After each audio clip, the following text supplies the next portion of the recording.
Hey, welcome back to Out of Spec. This right here is the Audi SQ5 Sportback, and it's a looker.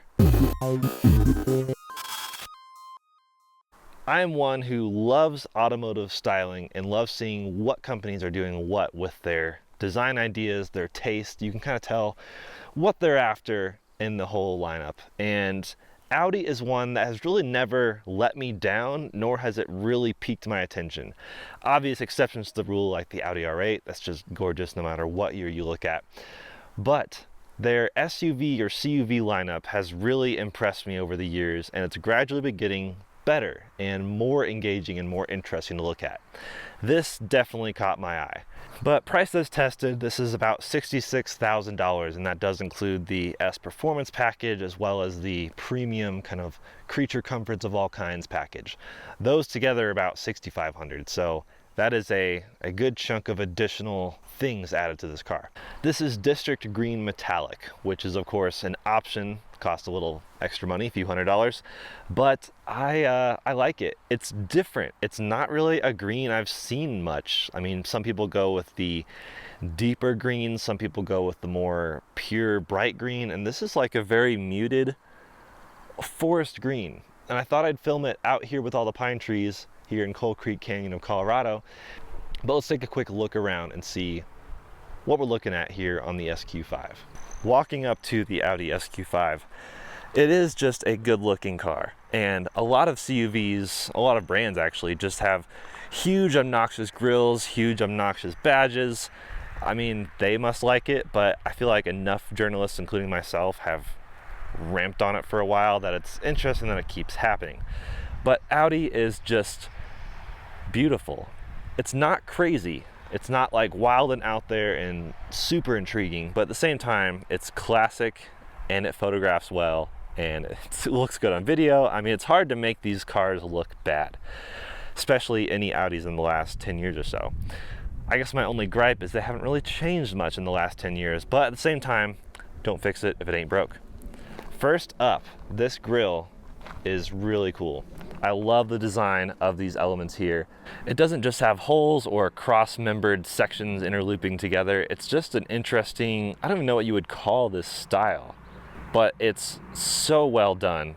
And even the part that's blocked off down here at the bottom really doesn't bother me. I'm sure they have the radar hidden back here for that part of the cruise control. The Audi badge is timeless and beautiful. Probably my favorite badge out there. And obviously real holes to get back to the radiator, some sensors down at the bottom. I do kind of like this, it's almost like a matte muted chrome finish. I don't always like it, but with the styling direction they went with this car, especially with this color, I think it actually works. You have this SQ5 badge nicely placed in one of these grille holes. And then right above that, the headlights are fine. They're just not like super attention grabbing or super unique like some of the other cars out there. You have the daytime running light on the top there, which is fine. It's just not that interesting. I feel like nowadays the daytime running light LED signature face on the front of the car is their signature look. It's how you know what it is driving down the highway at night in oncoming traffic. Well, hopefully you're not in the oncoming traffic, but you get what I'm saying. It's just not that much character on this car. It's just a little line. So wish that was a bit cooler. The hood is also an interesting design where it actually kind of overlaps with the rest. And I've seen a couple cars do that lately where instead of worrying about a hood gap, they've actually designed the hood to essentially sit over what it's resting on in all regards. And I actually really do like that. These wheels are 20-inch in the platinum finish with the big red S brake package. Some of my colleagues, including Kyle, don't like the wheels at all. They're not my favorite, but they actually work again with this color. I just think it's a very classic, like elegant green with beautiful wheels and chrome accents, and it just works. It's not how I would spec this Audi, but it works. Then you have the mirrors, which are not green, but actually kind of a silver, same kind of muted chrome look, and then black underneath. And coming around back, that is this Sportback look. So it's actually not much less storage space than the standard SQ5, which is interesting. And I really do like the Sportback, but I also like the standard. I almost can't really pick a favorite. which is rare. I'm usually pretty opinionated on that. The taillights are pretty cool. I definitely like them more than the front headlights. I think they're a bit more interesting with these like 3 little cloudy parts right there and the side marker over here. And then down below, yes, completely fake quad exhausts. So yeah, Quattro. SQ5 badge right there. And interestingly enough, no Quattro badge. Maybe they don't put that on the CUVs, I don't know. But this does have the Quattro all-wheel drive, which is an Audi signature. Up top here, you have this really cool spoiler that kind of gradually slopes up along the roofline. I really do like that. Just a lot of plastic down here at the bottom. More of this chrome kind of muted matte, whatever it is. It's fine. I just hate the fake exhaust tips. They actually dump out on the bottom here below. Yeah, if you can see that, that's where the exhaust actually comes out. It is dual exit on one on each side, but yeah, I don't know. It's a good design overall. It does look fairly sporty. I know that's what they were going for, but I think personally I prefer the more rugged off-road type Audi CUVs. I think roof rails would have looked really nice, more aggressive tires maybe. Yeah, I don't know. It's like a street spec with an off-road color. Not sure how I feel about that. But that's a quick tour of the exterior. Let's go take a look inside. Inside the beeping Audi SQ5 here. Give you a quick tour. Guess I can turn off those lights now. Yeah, nice interior. I really like it. Very few complaints, although I can always find something. This water bottle holder being one of them. It really grabs onto this exact, what is this, 18-ounce Hydro Flask. So it fits, but the way these like little things are designed is like, yeah, they just grab onto the bottle if it's the exact size. But if you don't use the cup holders, this can slide anywhere you want it. Well, not quite, but between here and here is where you can have your Qi phone charger. And it does work most of the time. Actually, it works every time. It's just, it takes anywhere from 1 to 10 seconds to actually start working. But I like it there. This will cover it up. But this too has an interesting, oh, that is not a good sound. But yeah, it just sits wherever you want it. But if you don't open it all the way, then it gets stuck and won't close down. But that is intentional because then you can have this armrest at a certain height that works best for your arm. So it's functional, it's just a bit weird to get used to. The steering wheel, very nice. I love this kind of perforated leather on here and then the smooth leather up top and bottom. I love this design here. There's a lot of people that put like fake holes right here. I don't know. I'm picky with my steering wheels, and this is actually a really nice steering wheel. Though it is a bit big sometimes. It sometimes feels big for some reason. Over here you have carbon fiber all over the place, all up along here. There's your Quattro badge that wasn't on the outside. Carbon fiber along the doors. It's just everywhere. And it's the glossy carbon fiber, which is not my favorite, but at least it looks sporty, I guess. The shifter has the same material as the steering wheel, and I love that. I think it feels great. It's a nice, hefty, big, thick with like 3 C's shifter. Almost like what you'd find in a pickup truck or something. But lots of little storage nooks and crannies though. I mean, you have this obvious center console right here, which is not super big, but it is functional, and it has your USB-C port. Up here you have a USB-A port with a little storage here. It's like kind of shallow, kind of, I guess, wallet sized. And then another storage bin right here. Another little storage, I don't even know what this would be for. iPhone 12 Pro Max is just a little too long for it, so maybe the shorter iPhone's laying sideways. Chapstick if you want it to melt in the sun. And then way up here is the little tiny volume knob, which more on that in a bit, but I'm not a big fan of using it. So yeah, very nicely designed interior. Big screen that sits above the center console, and I do like that. Love the rearview mirror. Simple but gorgeous interior. I do love these seats. They are not perforated, and so no ventilated seats. That's one little downside missing from an otherwise luxury CUV. But this very cool quilted leather look is awesome. You have the S badging kind of imprinted into it. It's not really stitched. I think stitched would have been a great look, like incorporating some of that red from like down here into that. But you know, climate control is great. So let's actually get started here so I can show you a bit more of, ooh, let it roar to life. Gotta love all the beeping there. So you may notice on the steering wheel, if you're new to Audi like I am, that there are actually 3 stalks, which is a bit much to take in at first, and then plus the paddles. I mean, it appears to be a very busy steering wheel, but it's actually very functional and easy to use once you start understanding it. Over here is the wiper stalk, and you will notice that the auto setting is lopsided to the turn signal, and that's a bummer. I feel like most people would want it in automatic, but I guess if it bothers you that much, just leave it in off and then throw it in auto when you need them, like the old-fashioned wipers. So what's the point of automatic? I don't know. Over here, of course, is the turn signal and also the lane keep assist button, which took me a while to find that. So that is right over there on the end of that, and that'll turn on and off your lane keep assist, as you can see there. And it just works. Simple. Down here is the cruise control. And so that's like setting it, clicking in, resume, all that normal stuff. So it is the full radar cruise control, works pretty darn well. We'll look at that in the driving section, but yeah, very, very good. I like it when they have the steering wheel heater on the steering wheel itself. I just think it makes sense.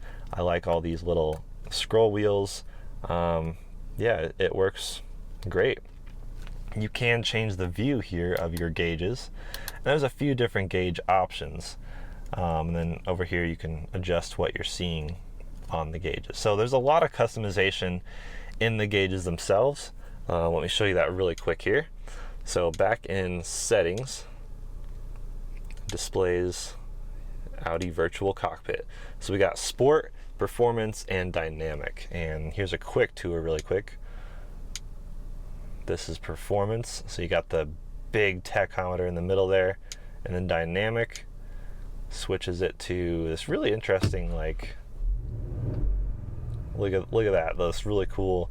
Yeah, so the speedometer will like grow over this way, and the tachometer will grow that way. So pretty cool, interesting gauges. I actually like sport the most, honestly. Just classic. Even though they're quote-unquote fake digital gauges, I really like it. One thing I'm not a big fan of in the interior are the buttons themselves. So like pressing the buttons, if you try to press in the middle of the button, it is really hard. They're made to be pressed at the very bottom. And even then, it's like really, really annoying. But I guess it works. It's just all their buttons are kind of like really clicky, which is something Kyle warned me about with my first Audi experience, but it is like shockingly so. Even the steering wheel buttons, extremely clicky. These buttons are cool down here with the climate control because they are capacitive, so if you just touch them without clicking them, it'll show you kind of what it does and what the options are, and then you can actually click it up and down. So that's pretty awesome. Triple zone climate control is great.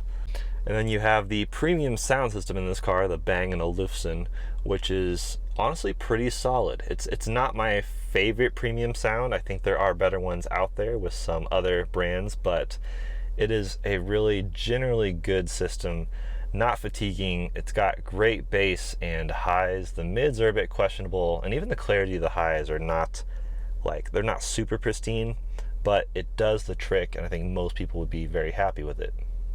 But this volume knob right here, it works, but it's like, it's so far away that I'd definitely rather do it on the steering wheel here with the same type of spinny wheel. And I wish, they have the volume knob over here. I wish they would have just like moved it further down here or something and had another knob thing to control the screen with. It's not far away. It's not hard to control, but I don't know why you do one and not the other. I guess they had to put the volume knob somewhere, which I appreciate. I do not like cars that have capacitive buttons instead of knobs. But yeah, that is the front of the Audi SQ5. It's a solid interior. There's the sunroof kind of opened up all the way, at least the shade is. It's getting warm out there, so I'm gonna leave that glass actually closed. You do have a wireless Apple CarPlay, which is awesome.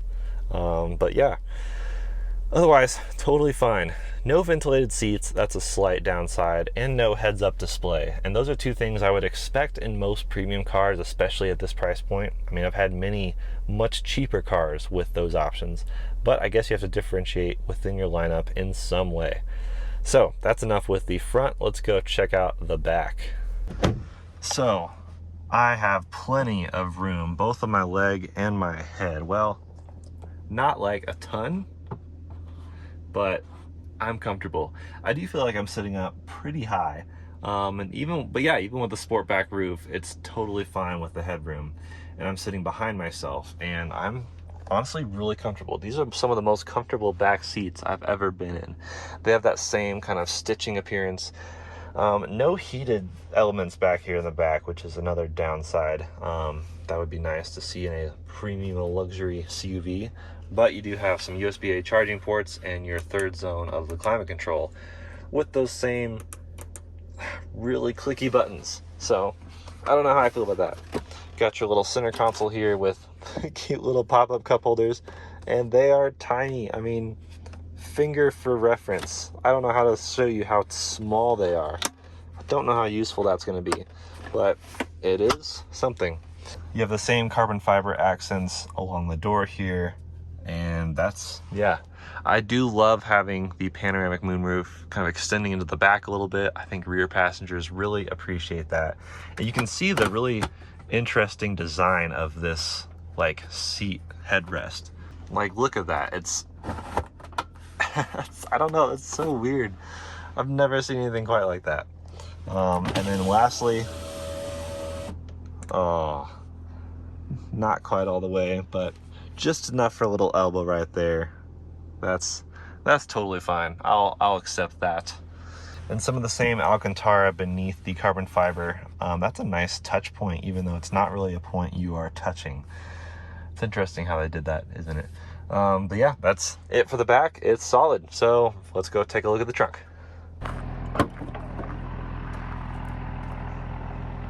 Good size opening, good size area. This is about 24 cubic feet in the very back here, and then you fold the seats down and you'll get over 50. So definitely a good amount of storage space.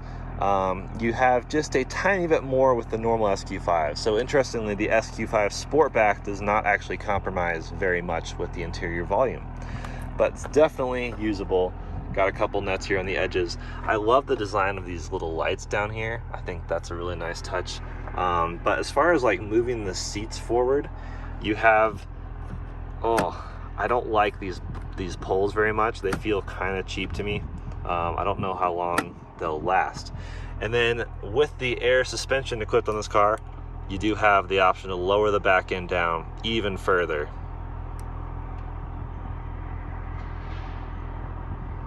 And then beneath the cargo space is a very interesting spare tire. I mean, I've never seen one quite like that. So it's a space-saving spare tire, which is interesting. But yeah, you basically install it and then you can pump it up. So be interesting to see how that works, but at the same time, I don't exactly want to test it. So let's swing around to the other opening in the engine bay before we take it out on the road.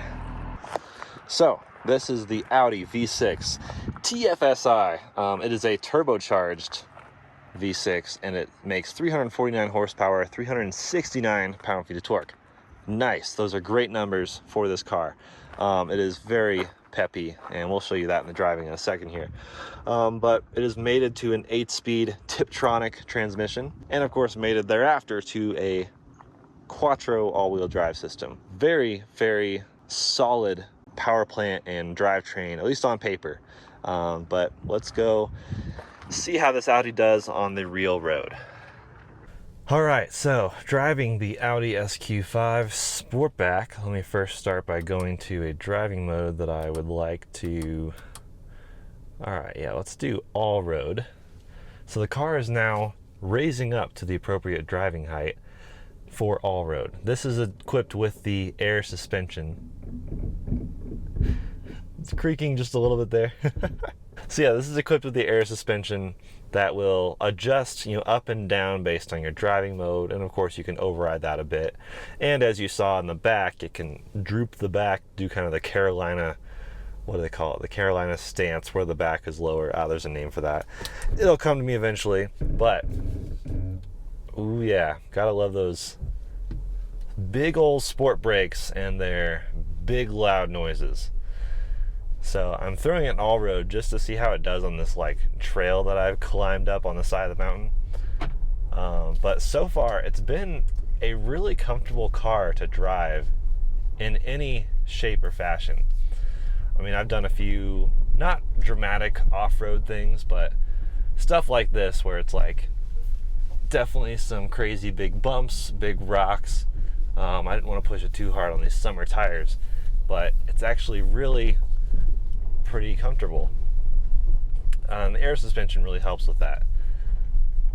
But honestly, I'd feel totally confident taking this UV pretty much anywhere, whether it's off-road or on a sporty drive through town or on a road trip.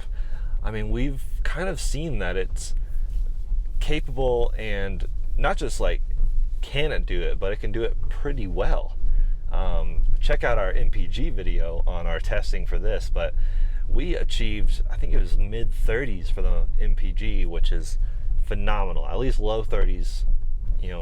If you're conservative, you can probably squeak out 40, but we on our very systematic highway testing, we got almost mid-30s, which is impressive and definitely more than what is stated on this car. But we are now getting into the canyon.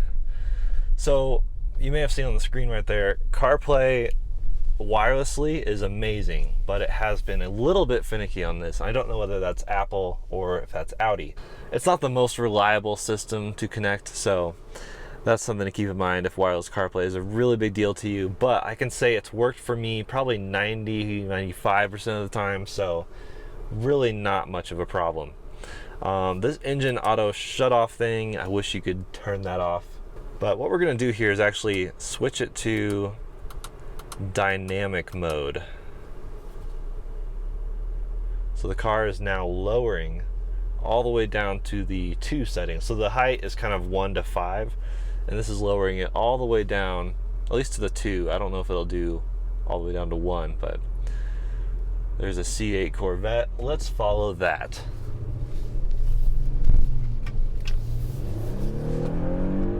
It just throws you back in your seat. Holy cow.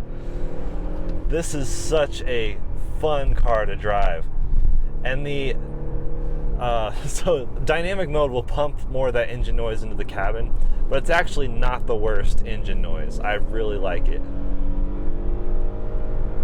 We're just gonna hang with this C8 Corvette for a while. Yeah, it is a fun driving car.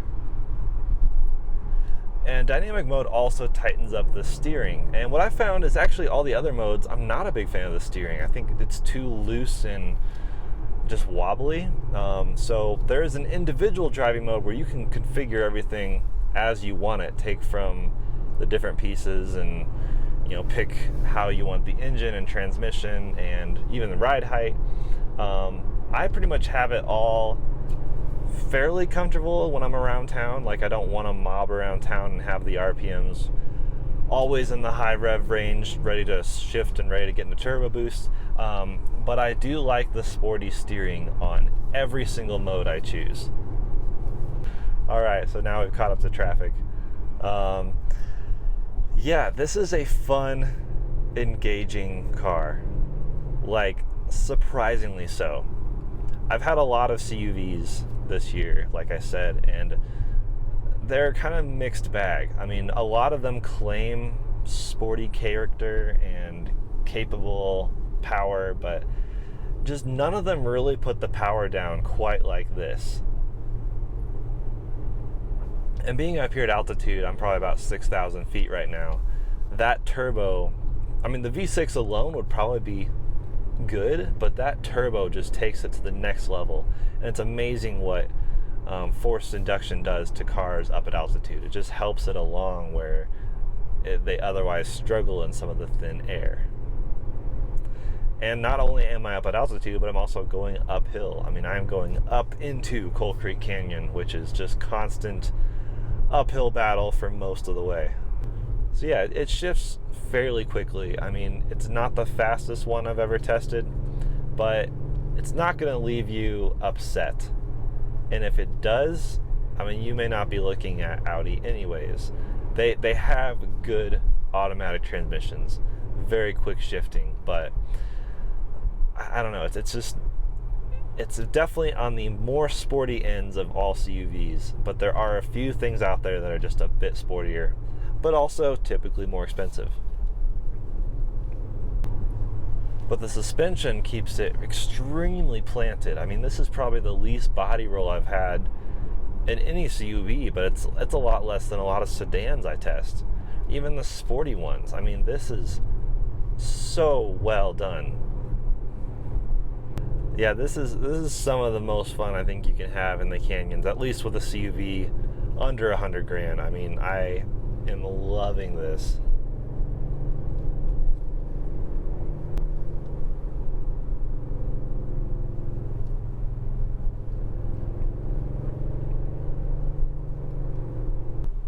Alright, so yeah, canyons, 100%, 10 out of 10 can recommend. This is such a fun, sporty car.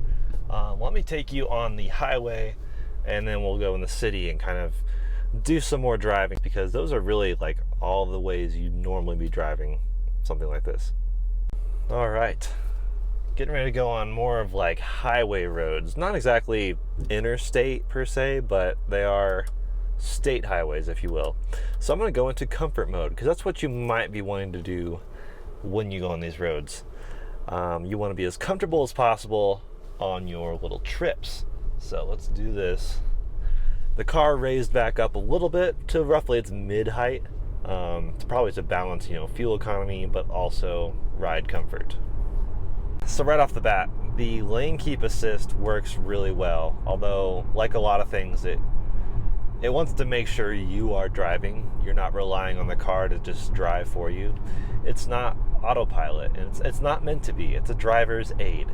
And so you'll have the green lines on the screen making sure that it sees the lanes and that it is indeed actively keeping them. But it will ping you every few seconds if it doesn't feel weight on the steering wheel. Now, the annoying thing, and a lot of cars deal with this, if it's not a capacitive steering wheel, like it doesn't sense touch, then it just continually bugs you until you really jiggle the steering wheel, which I would argue is almost dangerous. I don't see why more cars aren't going the capacitive touch steering wheel. And I know they have the technology because I think the ID4 has that. So, come on, Volkswagen / Audi. Anyways, you have also the follow distance, which you can control with, you can set it really far in advance. I like it on 3 or 4, but it'll go all the way up to 5 or down to 1. Woohoo, yeah! So you still have... that never gets old. You still have like all the acceleration power, even when you're not in dynamic mode. Dynamic is just, keeping the revs high, making sure if you want to jump on it and do a quick sprint, it's ready to go. With the other settings, like comfort, for example, it is a little more laid back on the throttle response, and that's okay. That's what you want, especially if fuel economy is kind of a priority or a focus in that given moment. But it still has that power when you really push the pedal to the floor. So right there, I kind of nudged over the lane, and it just gave me a little bit of vibration, a tiny bit of brake, and nudged me back over. And I like that. I'm okay with that. Some other cars have actually gone pretty hardcore on you've crossed the line, let me shake the heck out of the steering wheel and brake way too much, enough to like scare you. So I like that Audi has been a bit more conservative on that point. The cruise control settings itself, I actually like this third stalk down here by the steering wheel. I'm glad they don't have all these controls crammed into the steering wheel like a lot of other people do. But the steering wheel is easy to use. The paddles are obvious. All three stalks are obvious. Once you figure it out, I mean, I would take a good look at what they're doing before you go on a drive, because you don't want to like look around, try to figure out what you're doing blindly. But this is fantastic. This is just such a good car for so many purposes. A road trip, I would easily, happily drive this across the country. Again, I do wish on days like today where it's pretty hot outside, I wish ventilated seats was an option, and I'm sure it is in maybe a different trim that's not sport oriented. But this is really comfortable quilted leather. So I don't know if you can see how far ahead of me that Subaru is, but the car already sees it. And it's, you know, all these cars, you know, dynamic cruise controls that try to really help you, they all have their pros and cons, but Audi's has been one of the most consistent as far as making me feel like I'm genuinely safe. It sees the car in front of you so far ahead and notifies you on the screen that it does see it, so I feel more confident that it is ready to stop or slow down or just, you know, drive like you'd want it to. It just instills confidence. There are times when it has freaked out a little bit, and that's usually when the highways like this one where it continuously adds or removes a second lane.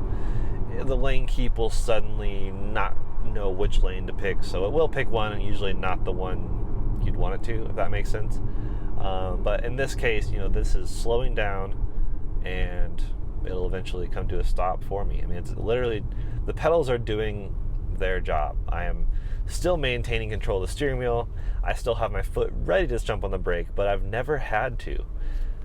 There are times when a car in front of me will jump over to another lane and then it will not know what to do immediately. But in general, it works out really well. And as I mentioned earlier, I love the gauges, all the options, but these two with like the quote-unquote traditional gauges are my favorite because the speedometer is very obvious. Some of the other options, it's actually almost hard to go find your speed. And especially when I don't have a heads-up display giving me super pertinent information, it is nice to dart your eyes down and see the speed. And those other ones, I mean, once you know where it is, it's kind of obvious, but it's just not quite as obvious as you might want. So let's go wrap up my final thoughts on the SQ5 Sportback. What a car. So to wrap this all up, I am thoroughly impressed. For a first experience with an Audi, it doesn't really leave much to be desired, honestly, at least for me. A lot of cars we test, we put through the ringer, so to speak, and I always find things that are disappointing, a letdown, plenty of pros, but plenty of cons. This one is just a beautiful package full of pros. There's so many good things about it. There's of course a few things I kind of wished for, like the heads-up display, ventilated seats, a bit more aggressive like off-road focus styling because it's a CUV. And in my head I'm thinking, if you want performance, buy a car. But Audi and others are reminding us that we can really get genuinely good performance even out of a CUV. This was so much fun in the canyons, possibly one of the best cars I've tested in the canyons this year. And it makes me really excited to see what else comes up. And I now realize I need to go drive literally every Audi out there because I'm fascinated. I get my friend Jeff's obsession with the brand. It is awesome. So yeah, very few shortcomings. I am a huge fan of this car. The color, the style, I'm on the fence about, but they don't really offend me. It's just nice. $66,000 and change. That's a steep price tag for some, but at the same time, you get so much capability. I think it could be worth it. Just depends on your budget and what you value in a car. If you really want rugged off-road CUVs, you can find that in many other cheaper options. But if you want genuinely good performance, you may have a little bit of a harder time finding that for something less than this. Let us know what you think in the comments. What was your first Audi experience? I'm pretty happy with mine. I'll see you guys soon in another video.